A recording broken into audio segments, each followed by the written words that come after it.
Welcome to the 7 people that are in the chat here because my audience is 95% male and it's Super Bowl day. So honestly, if we can crack 25 concurrent viewers, 29, we've done it.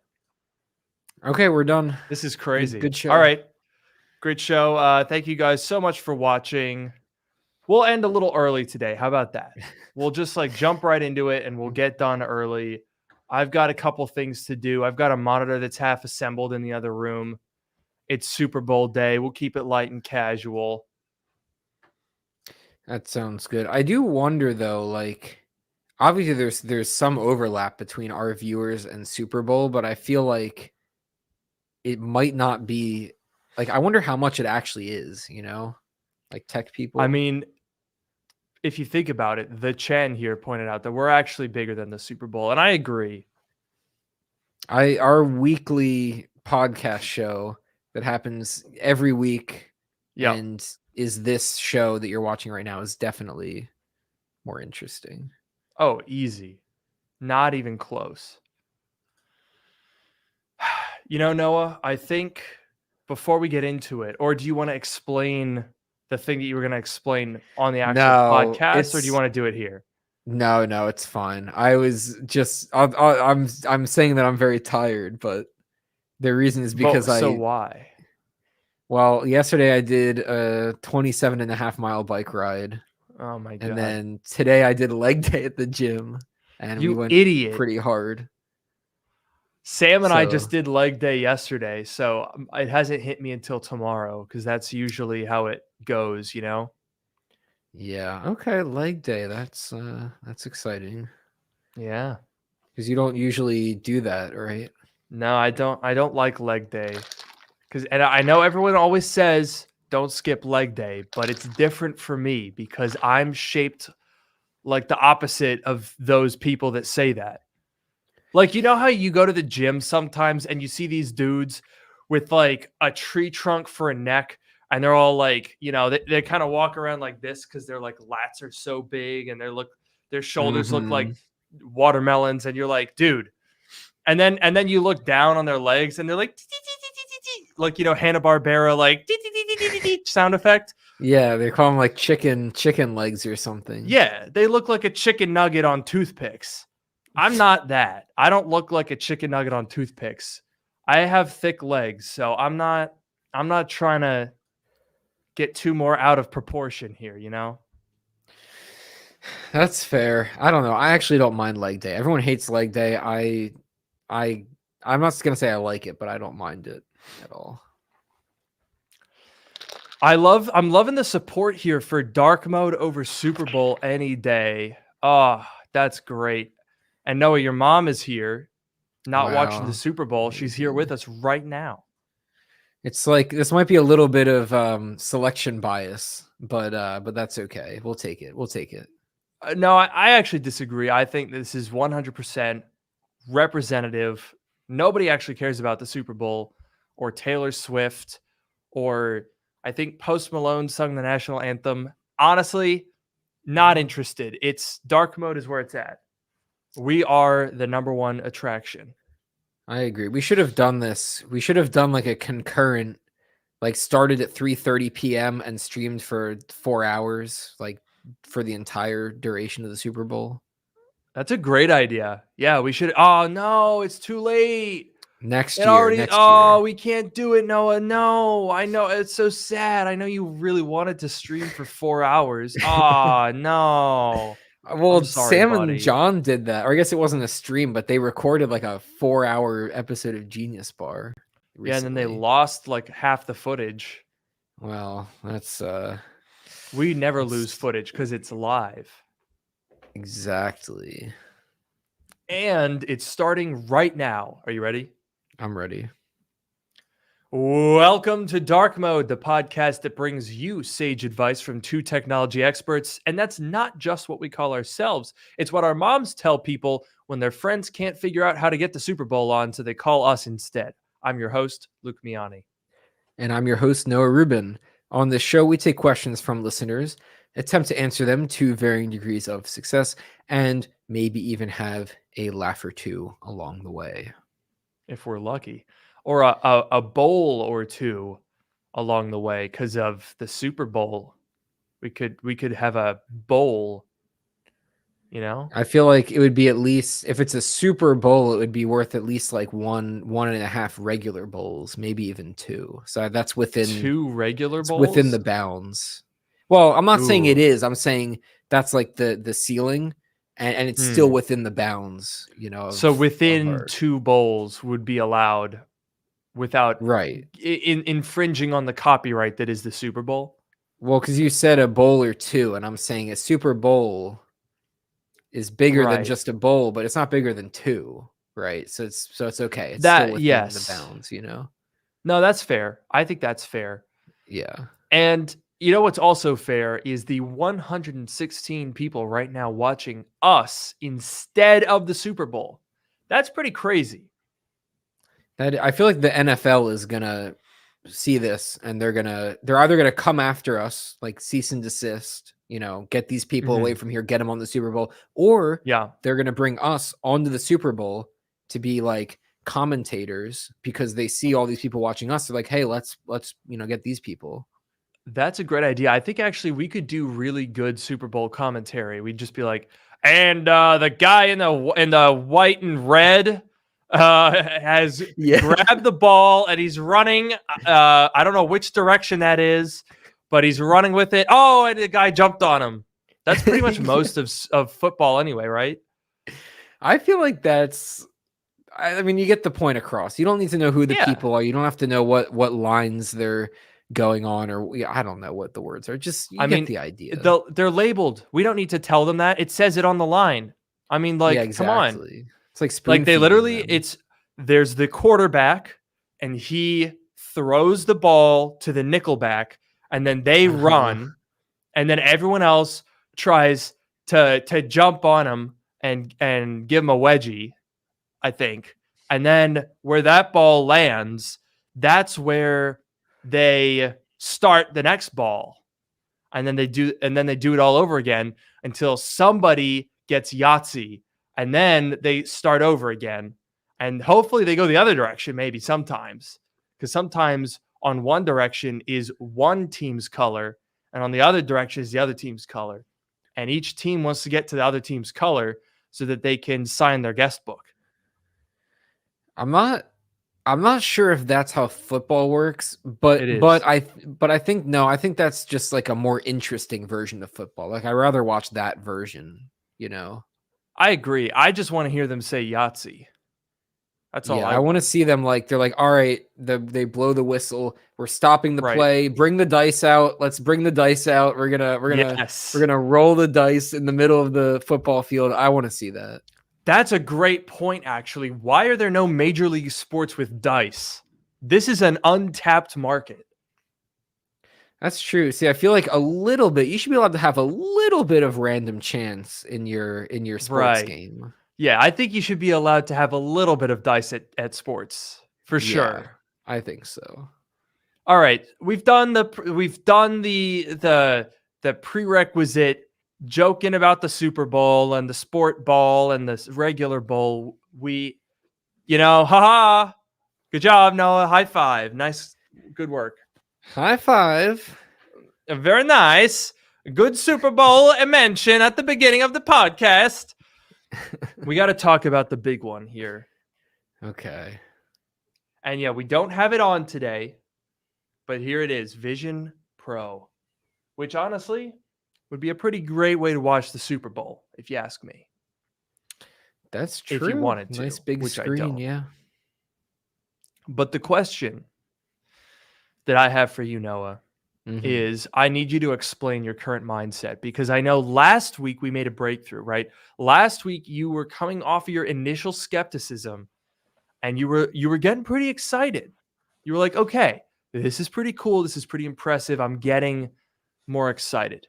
Where are you at right now, this very second? Okay, I'm gonna open mine. I have mine right here. I have the he's got box. the case. I'm gonna open it up, and there is nice question in the chat from the Chen, who says, Noah, how's the Vision Pro treating you since getting properly fit with lenses? It's a great question because Also last speakers. week and okay, yes, and the Persona and everything. Yeah, because last week I was using the Vision Pro that Sam and I broke, and I picked up my own Vision Pro on Tuesday. It feels like it was so long ago. That was less than a week ago. I was at 1 week ago we were doing dark mode at your place. That feels like it was so much longer ago to me. I don't know why. Yeah, I agree. It does feel like that was more than 1 week. Literally to the minute ago. Yeah. Oh, geez. Okay, so it's been a week. Okay. I have been using this thing quite a bit. I have been also demoing it to all of my friends and also random coworkers and like whoever shows up when I happen to be wearing it, because this thing turns heads. Let me tell you, if people see you wearing this thing, they are going to come up and like, they might look at it and like smile, or they might come up and ask you about it. But like this thing turns heads in a way that nothing else does. Mm-hmm. For sure. I mean, if you were to go onto a bus or a train, go somewhere public with a MetaQuest 3, people are going to be like, what the hell is this guy doing? Are you like, okay? You go on there with Apple Vision Pro, dude, people are going to look at you weird, but people are like, damn, that guy's fun. Or they're like, is that the new Vision Pro? Or how is it? Like when we were in LA last weekend and we were going out and like everyone was coming up to us like, that's so cool. What is that? Is that Vision Pro? An insane number of people are fascinated by and even know what it is for being a pretty niche product. No, that's a good point. So we filmed I'm not sure if everyone saw these videos, but Sam and I did a video on the Santa Monica Pier. I think that became a TikTok. And then we did a video in downtown Hollywood, and that was a video on Sam's channel.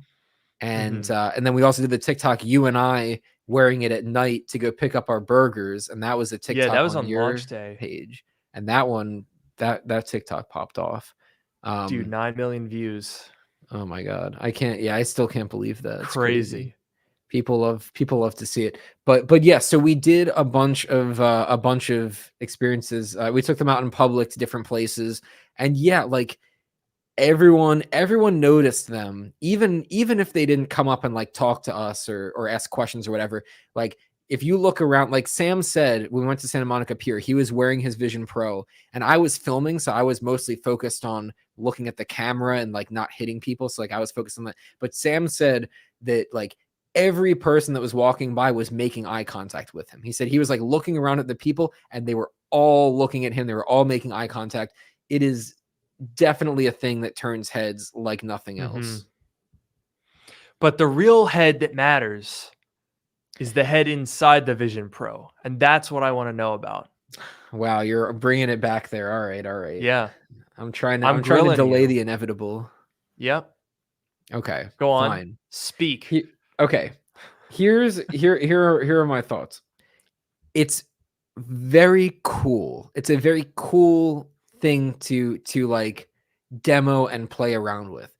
I really like. Okay, so last night I was trying to I was planning a trip and I was sitting on the floor with my laptop in front of me.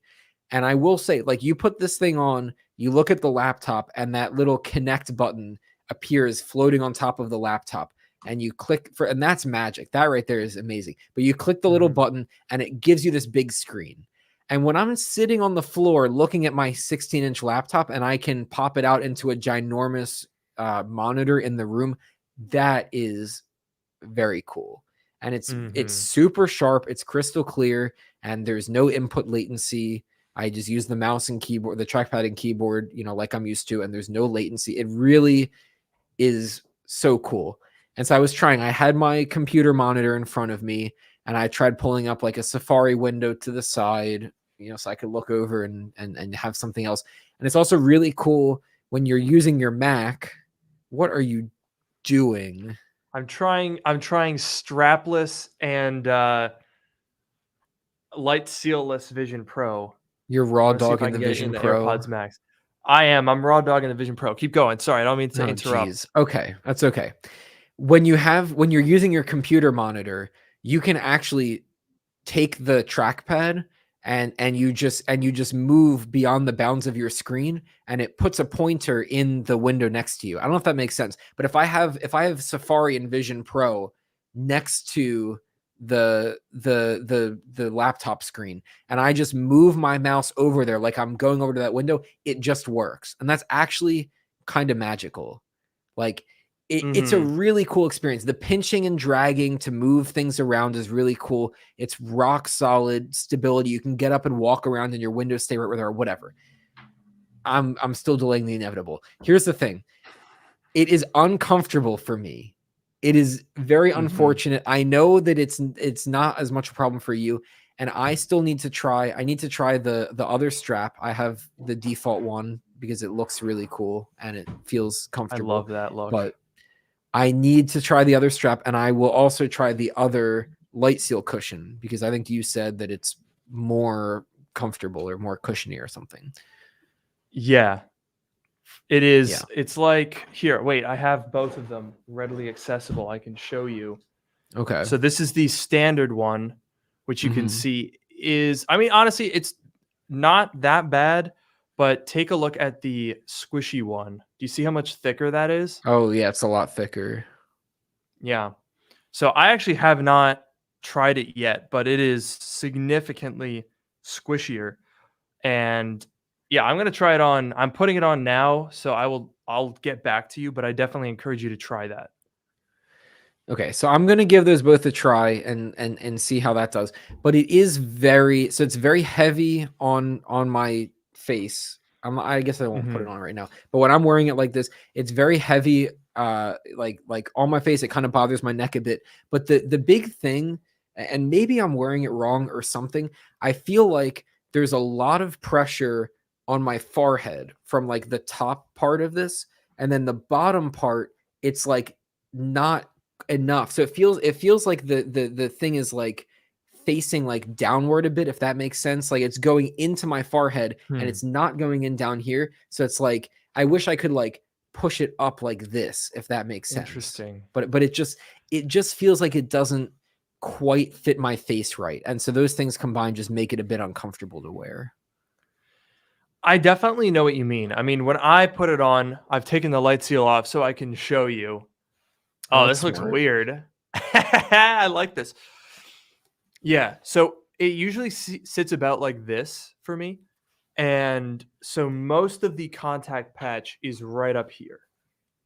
Now, there's not a ton on the cheekbones, but I've had mixed thoughts about this. However, I tried on Sam's, which has a different light seal than mine, and that one was putting a lot of pressure on my cheekbones, less on my forehead, and I would rather have the pressure on the forehead than the cheekbones, because what I found is the cheekbones, it's like it pulls your eyes open, so you're kind of drying your eyes out, and it's like also when you make facial expressions like this, you move it. If the weight is on your cheekbones and like the sort of sticky outy point of your cheeks, then when you're smiling, then you can feel the headset moving around on your face. And so I'm not the biggest fan of that. I think having it on my forehead while uncomfortable is better than having it on my cheekbones, personally. That's fair. I think what it is, so part of it is the fact, and I never thought about this, that you could do this and fit, because people are always like, oh, are my glasses going to fit on the Vision Pro? And I'm like, well, you can try, but this is easy. I'm like, here, just put it on and see if your glasses fit in here. This is such a good idea. And it doesn't look goofy at all. It looks very, no. I might just walk around like, look at this. Here we go. I can just walk around like this. I'm good to go. You see that Vision Pro light seal? You wear it out in public. Yes, you do. How did you get it to stay? Here's the, well, I got it. It's on my glasses. It's on fair. the frames. So the other thing, so part of it is it feels like it's almost coming. I can't really show this very well, but it almost feels like it's coming off of the bottom a little bit because it's too much. And I think the problem is that when I'm wearing it like this, the screen doesn't feel like it's centered in my field of view. I don't know how to describe it, but it feels like when I'm wearing the thing, I'm trying to adjust it to like, I don't know if it's being centered in my field of view or if it's at like a slight angle or something, but I keep but when it's like this where it's really pressing into my forehead and less down here, it feels like it's not like properly aligned, and so I'm always like fidgeting with it, or I end up tightening the strap really tight, which also doesn't help.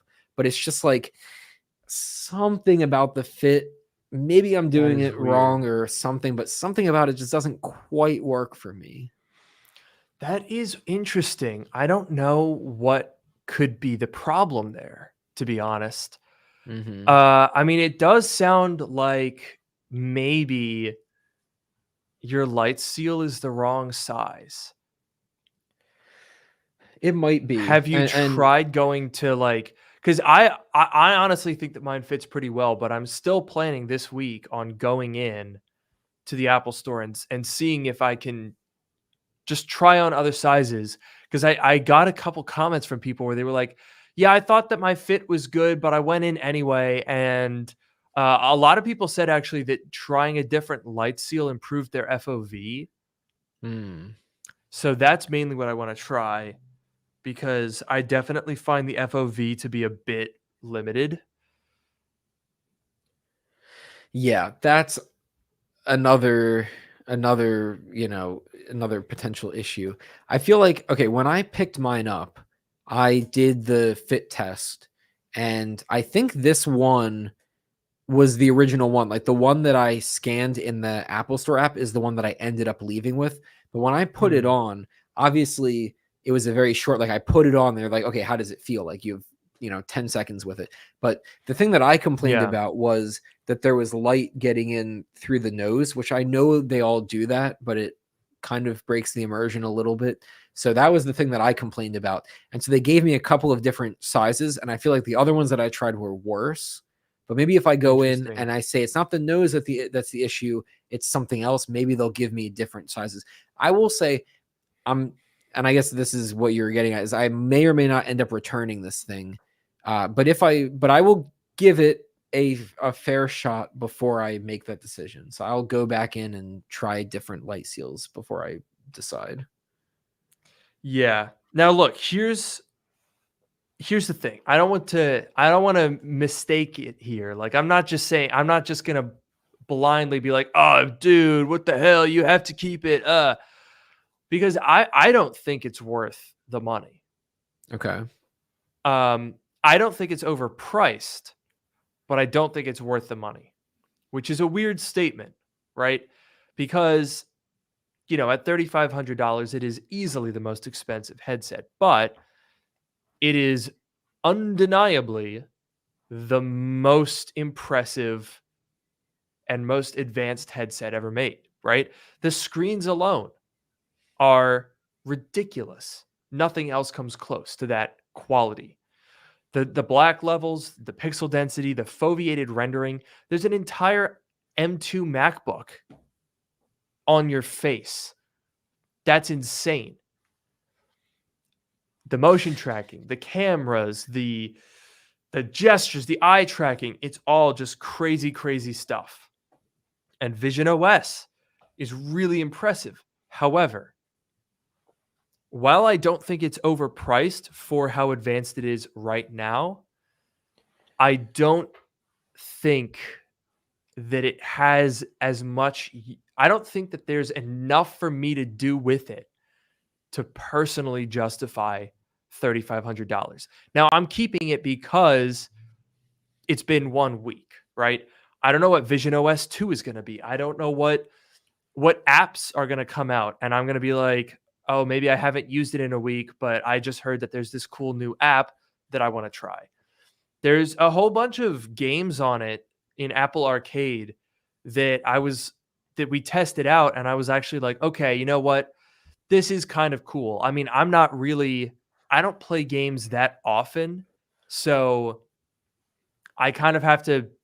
It's not something that I'm like actively searching for, but they are really, really cool, and I can just sit on my couch and play a little puzzle game. So like there's a bunch of things that I want to just get familiar with, none of which can justify the price.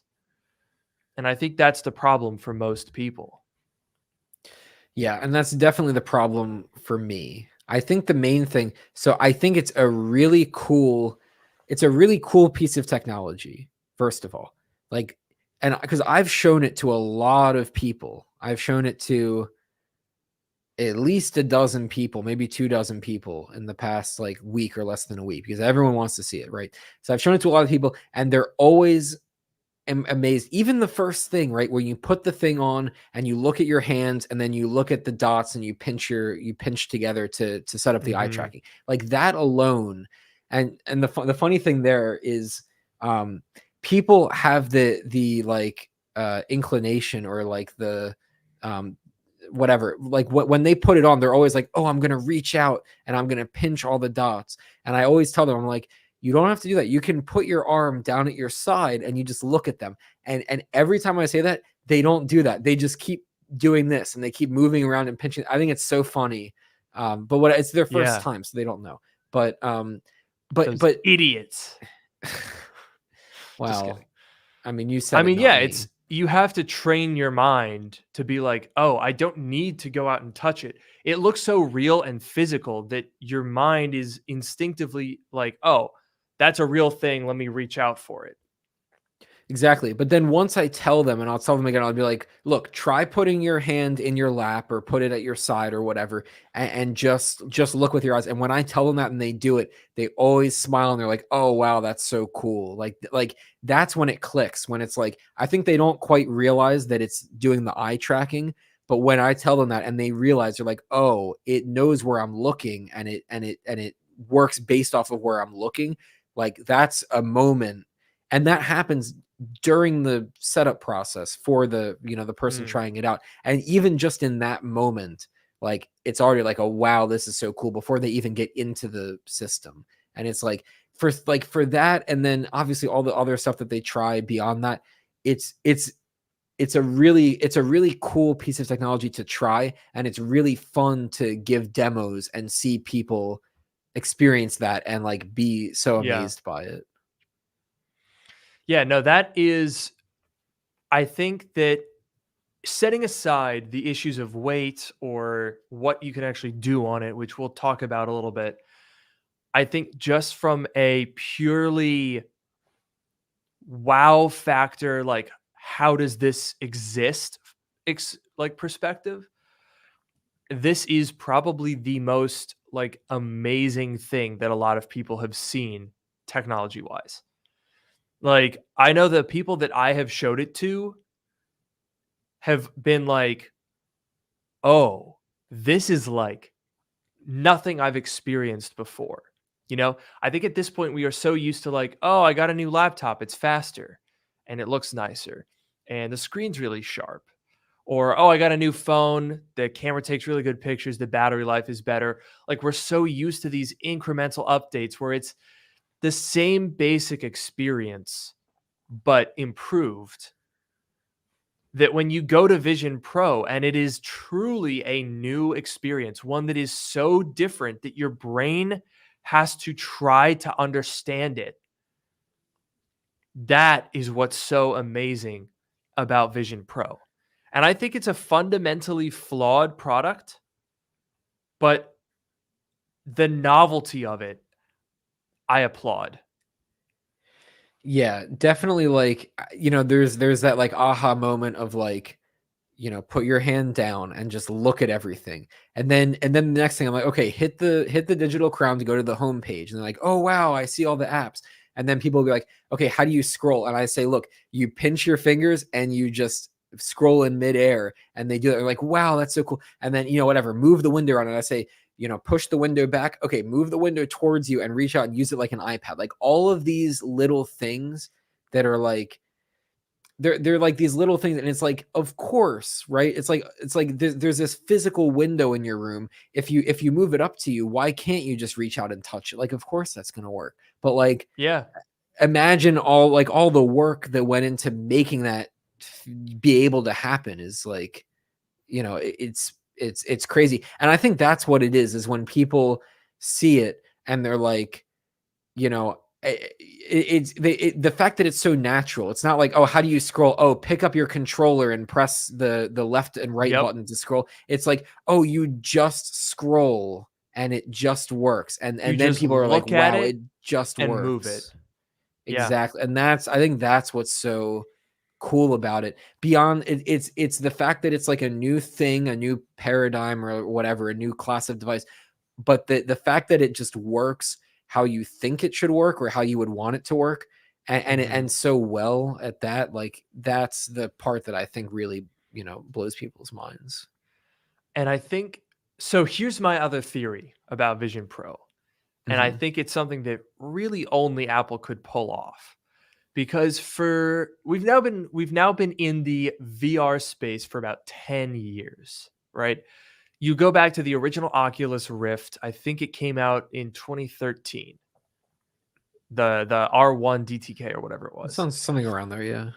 So this is no longer a new technology, but when you look at the advancements that have been made, and when you go back and you watch other discussions of VR headsets, it definitely gives you some context. Like, I don't know about you, but at least for me, this was a relatively early introduction to VR because I haven't really been that interested in VR from a gaming perspective. Like, it's always been something that I looked at as like kind of cool, but whenever I've tried it, my head hurts and you can see pixels, and it's just not been a really fun experience for me. So I've never really come back to it. But when you look at the reviews of other VR headsets, you start to realize, oh, what Apple did here is actually pretty crazy. Like Meta Quest 3 is one of the very early products to get color pass-through video. Most pass-through video has been in black and white or really, really bad quality. Like I've used some my friend has an older generation Meta Quest something or other. I don't remember which one. It might actually be an Oculus. This is like years ago at this point. And I remember trying the pass through. This is, when you had to have like your different devices to set up your field of like where it could be. And, the pass through would go on and it was like black and white, super grainy, could barely make anything out. We've really come a long way. And the theory that I have as to how they've done this is that Apple was not concerned about the price point. That simply wasn't a factor in this. This is very clearly a product that was designed to be as much tech that they could fit into something that could realistically be worn within the bounds of current technology. Like, this is not a product that's designed to be the best $500 headset. This is not supposed to be the best $1,000 headset, and maybe hopefully people will buy it if it's that expensive. This is just, we want to build the most advanced headset. That's it. End of discussion. And what that allows you to do is instantaneously create a Halo product. Within a week of this thing coming out, we're wearing it around in public and people know what it is. They go, is that the Apple Vision Pro? Do you like it? Is it worth it? What's it like? You generate way more interest as a company like Apple that already has a lot of pull. And they didn't say like, hey, we developed like kind of cool something that's like, $1,000, but it doesn't do that much and it's not as impressive and it doesn't have mini micro LED. And like by taking the route that they've taken, they created a product that is insanely impressive and aspirational. And people might not buy it now, but they know about it. And that's what really matters. By the time they can afford it, by the time reasonable people, not just weirdos and tech reviewers like me, You're calling me a by the time weirdo? they can actually get this, yes, I am. Yes, you are a weirdo. Sorry. A little bit, maybe. Yeah. I mean, everyone that bought Vision Pro is to some degree a bit of a weirdo. But by the time that normal people look at this and say, hey, I might actually get one, it is going to be so much better. I completely agree with you. I think, one of the things that has been said about Apple is that they're oftentimes not the first person to the party, but when they get there, they do it right. And I feel like that also applies here. Like, obviously Apple, there are things in the Vision Pro that aren't on other headsets, or at least they're not done nearly as well on other headsets. But as far as like headsets, there are plenty of other headsets that exist and have existed. Apple is, I'm not saying they're late to the game, but like they're not early to the game by any means, but they show up. And I completely agree. I don't think it was really about the price. It was about doing the best possible thing. And then they can worry about the price after. They're like, let's do it right. Because I feel like that's the thing with Apple. Two things. One, they only have one shot to make a first impression. If this is really going to be, thumbs up. Okay. This is, they have one shot to make a first impression. If this is going to be their next major, let me restart my camera. If this is going to be their major product category that might eventually replace the iPad or the iPhone, whatever, eventually, a long time. But if they're really putting all of their putting a lot of eggs in this basket, then they want to make a good first impression, right? So that's a big thing. But also, I feel like Apple, when they release something, they want it to be very polished and they want to really do it right. And so I agree. Part of it was the time they've been working on this thing. They've had patents for this thing since before the first iPhone came out. They've been working on it for a long time. But I feel like they had enough of the technology there and they were able to get the price down enough. Like, imagine if they launched this a couple of years ago and it was $5,000, $6,000, $10,000. I don't know. They managed to get the price down enough, but that wasn't the focus. The focus wasn't on the price. They said, okay, it's enough. Let's release this thing, and then it's going to get less expensive later, but we want to put the best thing out. And so I agree that the price was not their concern with this thing. It will be in the future, but it was not with this one. Yeah, and I think that that's okay. I mean, a lot of people have been making fun of it, and honestly, rightfully so. But I think it's actually quite similar to Tesla, if you look at it, right? Tesla didn't start in 2012 by making a little economic city hatchback. There's a reason that they didn't do that. And the reason was you need to create a brand value, right? Most brands do this. Like, this is not crazy, but it's something that I don't think really is out there in the VR space, because the way that it's been talked about so far is, well, VR headsets are an accessory, right? This is something that people are going to be buying this as an accessory. So they can't justify spending more than $500 on something like that, right?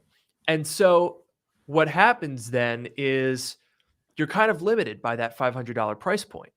But when you say, look, we're going to make the best of the best and a product that people are just going to want, they might not actually get it, but they're going to want it.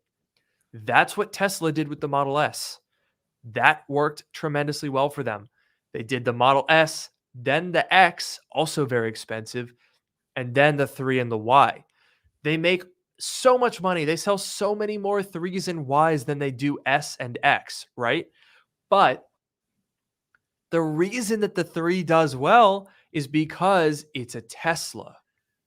and it's not, and it's only a Tesla in the cachet of it's a Tesla is because of the S and the X. It's a textbook example of a halo car, right? That's why brands like Acura and Honda, right? They developed the NSX. They're not doing that to make money. They're not going to be selling, they're not shipping a billion of those at dealerships, but it establishes pedigree, social proof, aspiration.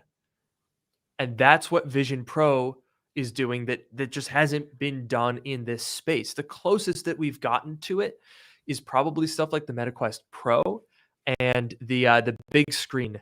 The what's it called? It's like big screen.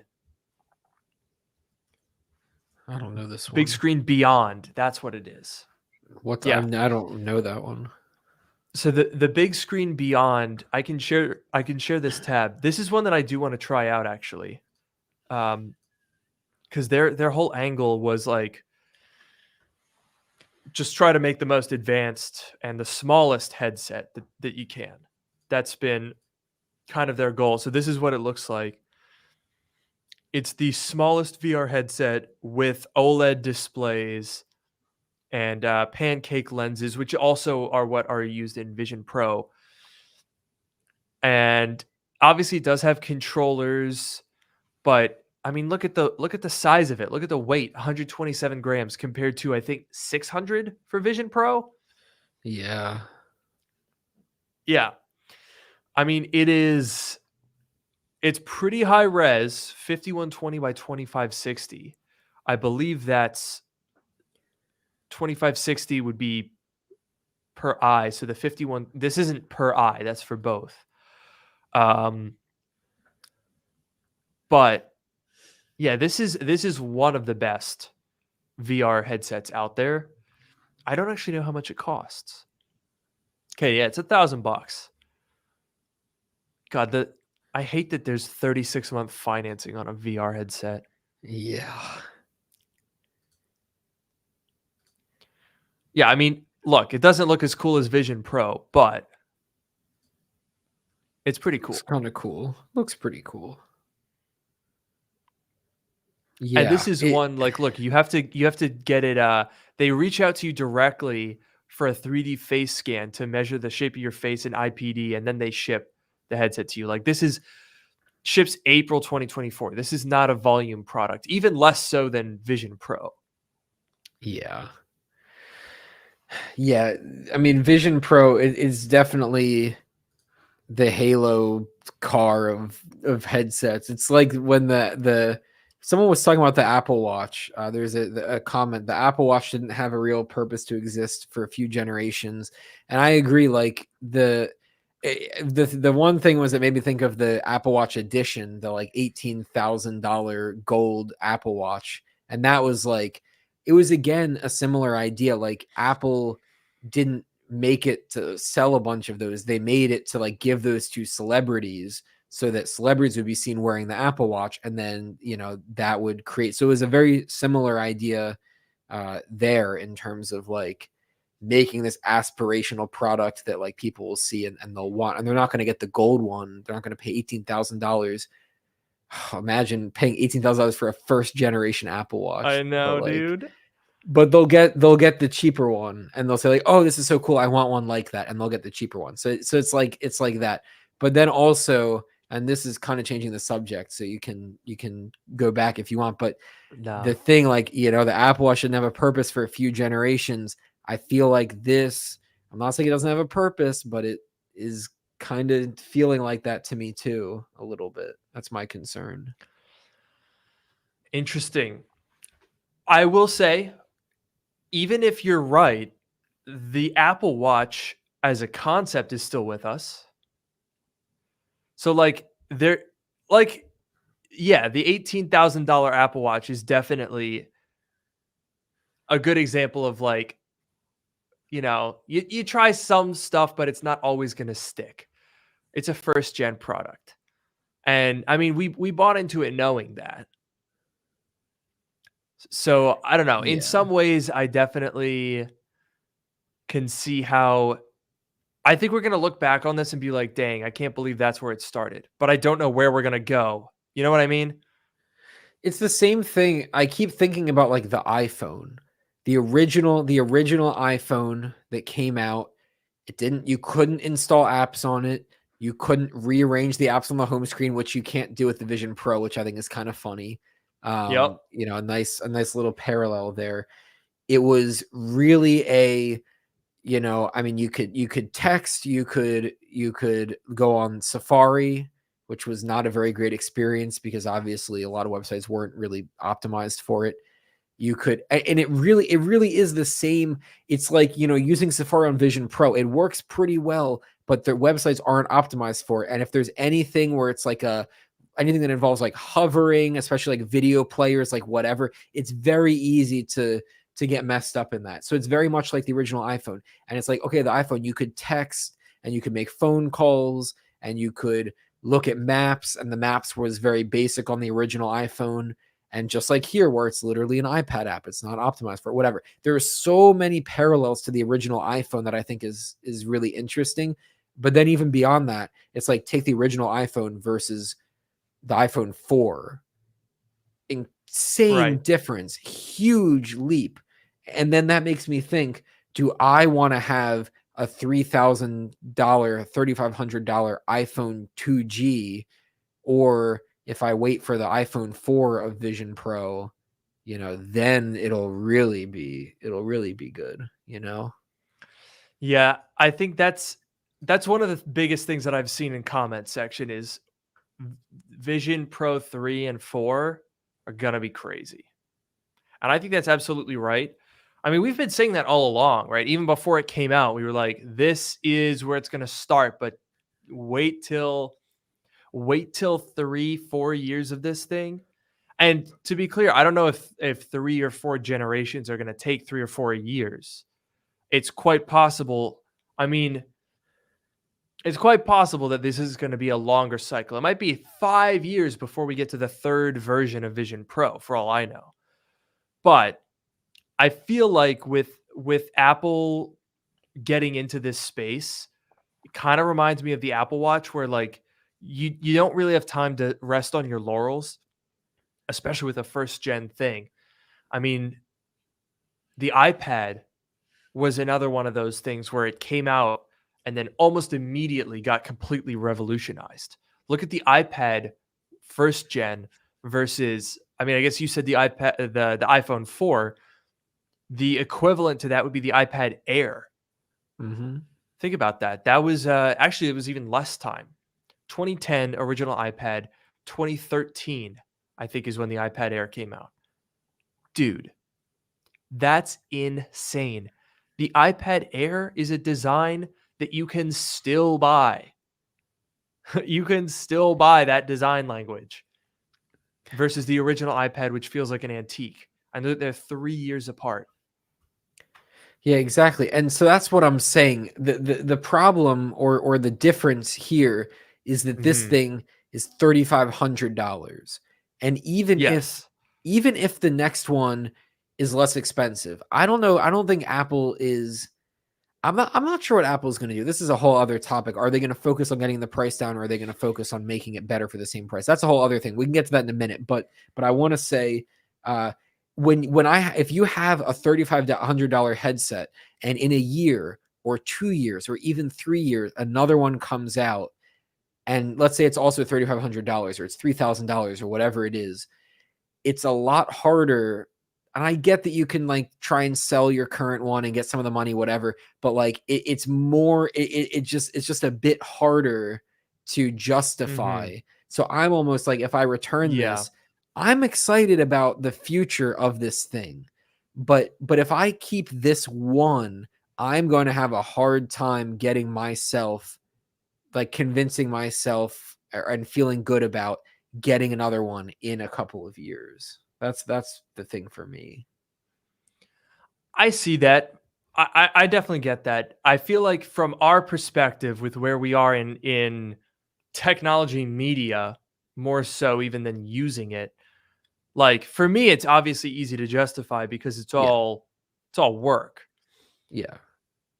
And I think even for you, you're interested enough and passionate enough about it that like you could probably I could see you justifying Vision Pro 3 if you keep this one. But that's a good point of like if it's not ready yet, free yourself up so that as soon as Vision Pro 2 comes out, boom, you snap it up. And that actually brings up a good point that I was going to mention next. So great segue. Thank you. If Apple wants to follow their track record, right? The Apple Watch, the iPhone, the iPad, all of these got very quick second generations and very improved second generations, I might add. Same with the third gen and the fourth gen. What I see as a key difference to your point is, yeah, it's $3,500, which means that the target audience for Vision Pro 2 are going to be existing Vision Pro customers. And how many of those people are really going to be willing to say, hey, I bought this for $3,500 a year ago, and now the second generation has come out that's so much better that I have to have it. So there's another $3,500. And the resale value of my Vision Pro 1 is now, let's be honest, probably not that high because it's a first generation product that has a much better second gen version of it. Yep. So I do wonder, on the one hand, it seems like it would be smart for Apple to really keep this going and try to push it as far as they can. But on the other hand, I think they might have to take a slower approach. I don't know. I really don't know what they're going to do. I personally feel like maybe in a year they should do a less expensive version. So keep Vision Pro, have a somewhat reduced, I don't know what you would take out of it, because honestly, I feel like you'd lose functionality pretty quickly. But let's say, like, I don't know, maybe they remove less build quality, no speakers in it. I don't know, something. It sounds like it wouldn't be that compelling, but some less expensive model next year, and then the year after that, Vision Pro 2. I don't know, but then that sounds like a long time to have Vision Pro with this hardware unchanged. I have no idea what they're going to do, quite frankly, but I do have a theory that I want to run by you. Okay. So, you know how we've been saying that, like, this current iteration, big headset, big light seal that goes on it, and then you've got your strap.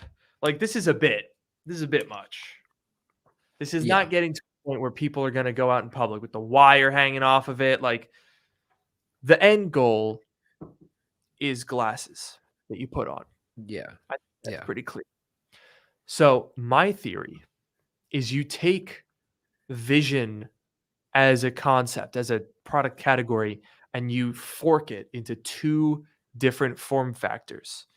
You've got a spatial computer headset, and you've got a spatial accessory. Think Apple Watch for the face. That is where I start to think, okay, this might go somewhere. Because what are we gaining from Vision Pro? Not just, a computer on your face. We're gaining a crap ton of sensors, motion tracking, pupil tracking, optic ID, gestures with your hands. All of those are things that I think Apple can take and apply elsewhere. So what I would envision is no M2, no pass-through cameras. You would need some sort of translucent display, right? So that's the big hurdle for this. But pair of glasses with, let's be honest, an Apple Watch, like an S9 chip and a battery like this. You're not going to fit an M2 on a pair of glasses, but an Apple Watch seems a little bit more doable. So we get some batteries and an S9 chip on your face with probably one or two cameras so that you can capture video, POV video. That would be very useful.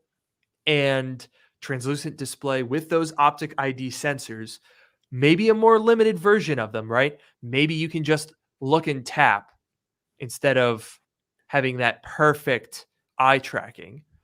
But I could see the technology from Vision Pro getting squeezed down into something that you can actually wear on your face and use every day for Apple Watch type of things, fitness tracking, notifications, checking the weather, widgets, stuff like that that float around you.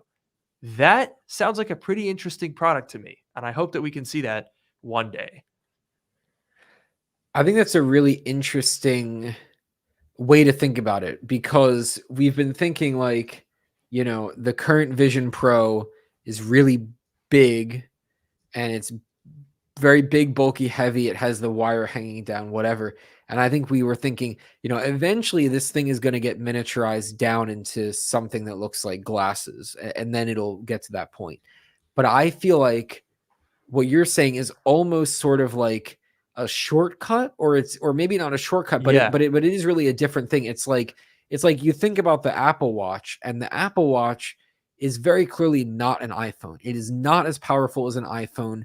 You cannot play compelling games on your Apple Watch. You can play like little word games or whatever, but you're not going to play games on your Apple Watch. You're going to have, it's designed for, short interactions, very quick experiences, whatever, but it works as a companion to your iPhone.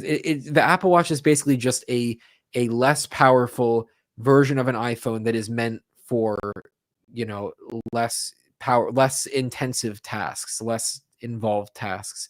And I feel like if there were a Vision equivalent of that, that would actually be really cool. So it's not like, oh, let's take this thing that has, a full M series chip and the coprocessor and all this other stuff and whatever, and wait for that to get miniaturized, which will take a long time. Let's skip that, go for the less powerful version.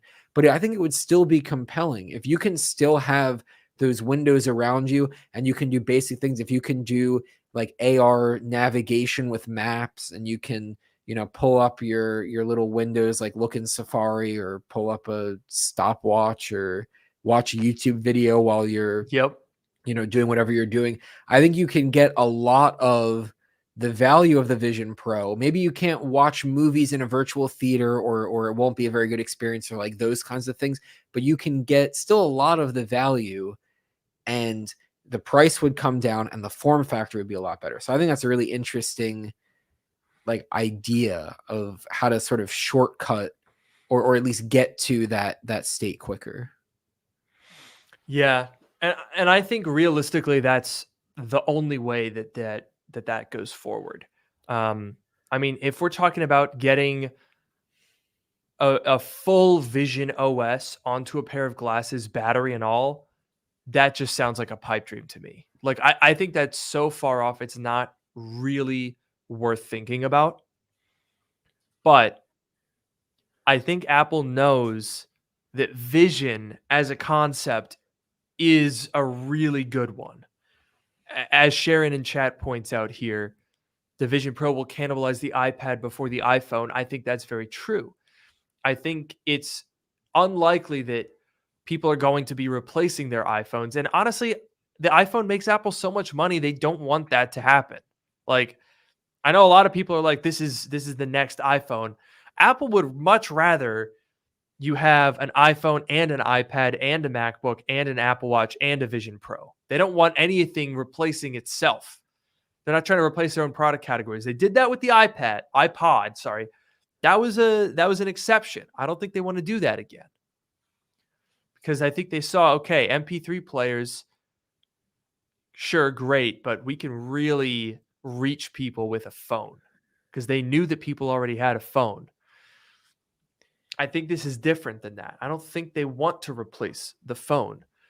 But having a pair of glasses, you have to imagine they are working on that. I would imagine that they've been working on transparent displays at the same time that they've been doing the headset route. I would imagine, they said that they've been working on this for something like 8 years since the Intel days. You have to imagine that there were two camps.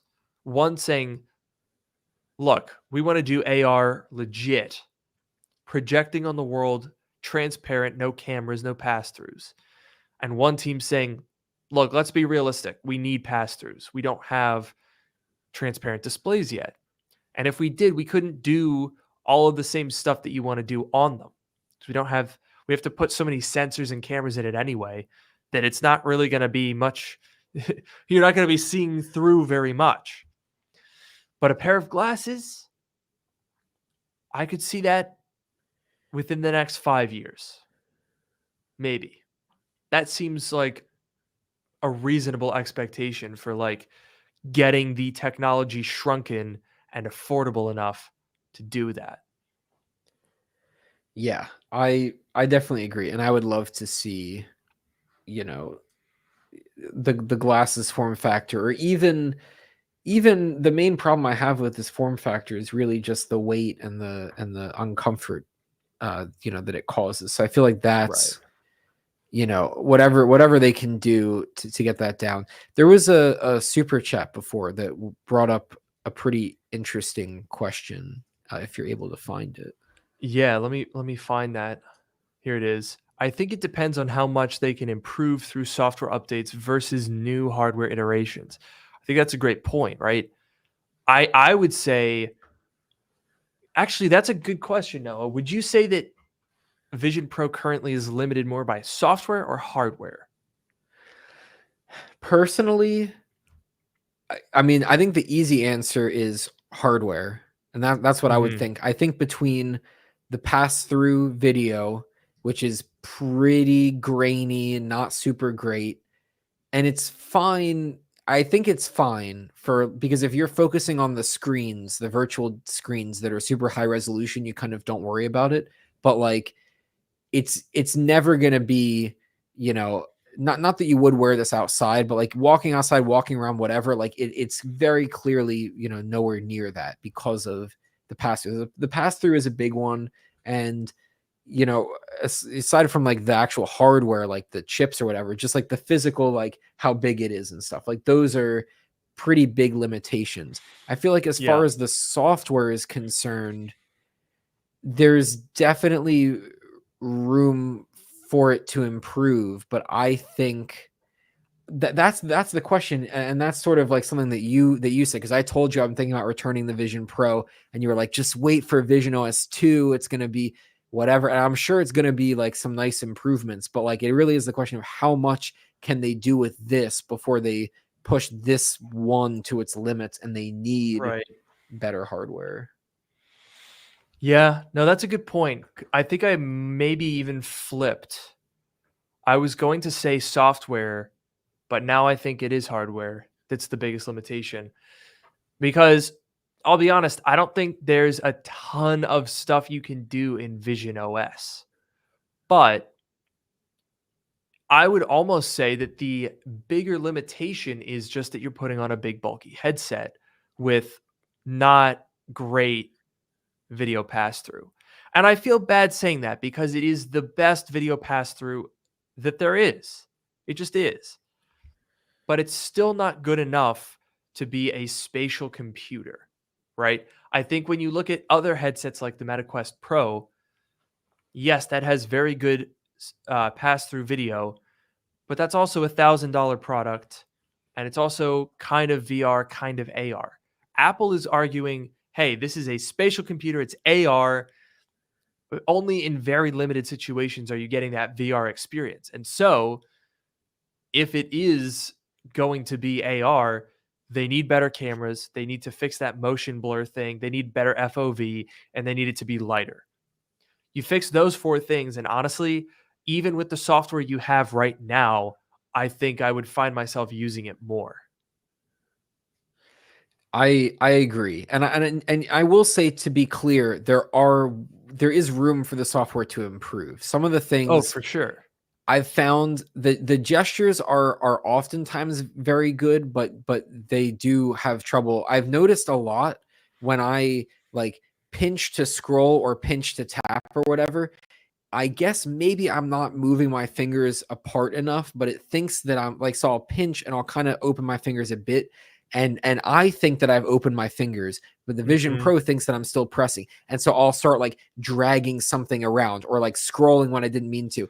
And things like that, it's really frustrating. And sometimes they're like, oh, I'll like accidentally click on something, it'll open in a new tab. And I'm like, no, no, no. You're just like, it's doing all this stuff. Like just stop doing this. Like, it's very Mhm. frustrating when that happens, because then you have to be like, okay, I'm going to open my hands. I'm going to pause for a second. Okay, I'm going to look here. I'm going to do this and I'm going to do this. And you have to, you're like, okay, I'm going to calm down and show. But it can get very frustrating when the motion tracking goes bad. And it's usually good, but Yeah. oftentimes I have issues with it. Yeah, no, I've definitely experienced that too with like I'm looking at something, but it's not if it's like too small, it can be hard to like accurately get it. I've also had that thing where I'm like, if my hand is down on my side and I'm like just doing it casually, I think partially because it's so effortless that I'm not thinking about like big hand, pinch, scroll, open, scroll. It's so natural that I'm like kind of instinctively doing very subtle motions and then I confuse it and I think I've let go of a window, move my hand down and the window goes down. I'm like, "No, that's not what I meant. Oh, I popped it out into a new tab. I didn't mean to do that. I didn't try to hold it. I let go."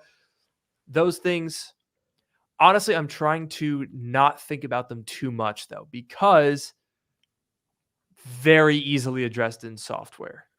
So I'm not going to judge the product based on the week 1 software bugs. Now, as this keeps on going and we start to get more updates, yes, that will become a bigger deal. And as far as, you know, it being worth the money, yeah, for sure.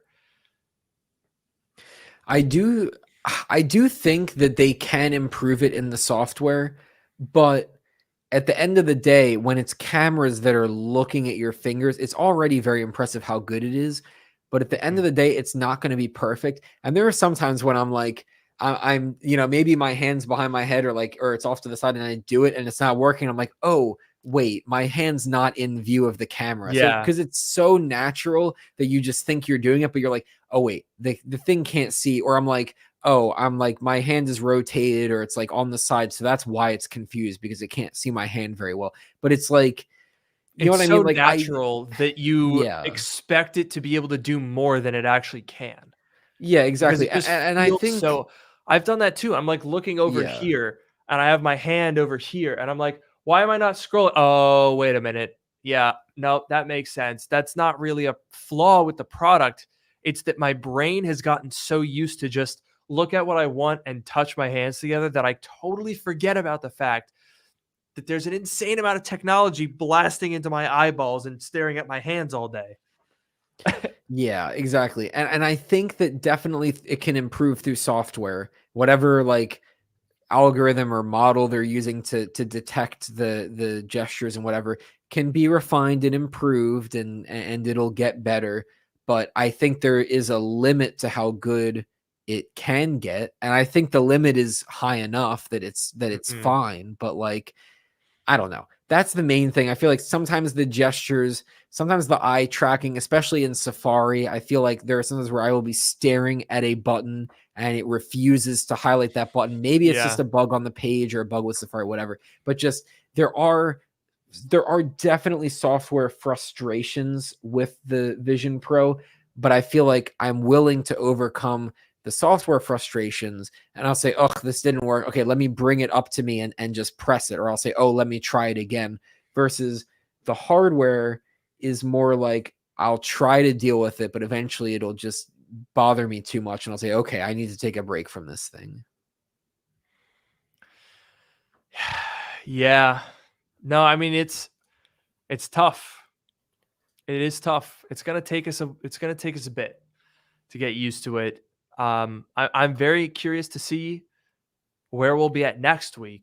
If you'll still have it, if I'll still be using it as much as I am now. There is a lot to talk about, but we surprisingly actually went a little over time today because we started a bit early, but here we are finishing right on time. So, yeah, I mean, dude, this topic, honestly, I'm surprised that people stuck around because I'm sure you and I could sit here for 3 hours and just talk about what we like, what we don't like, where the future is, what we would want, what we don't like. My goodness, it's just the most exciting Apple product launch, good and bad. Yeah, and like to be clear, whether or not I return this thing, I'm very impressed by it and I'm very excited for the future. It really is just that first gen. I returned the first gen Apple Watch, I returned the AirPods Max. I've returned first gen products before. And it's not about the product itself, it's just that first generation, give it some time. So just to be clear, I am very impressed by this thing, but yes, we will see. We'll see what happens next week. Indeed, indeed. But until then, I have been your host, Luke Miani. And I have been your host, Noah Rubin. We will see you next week and have a great night. Farewell.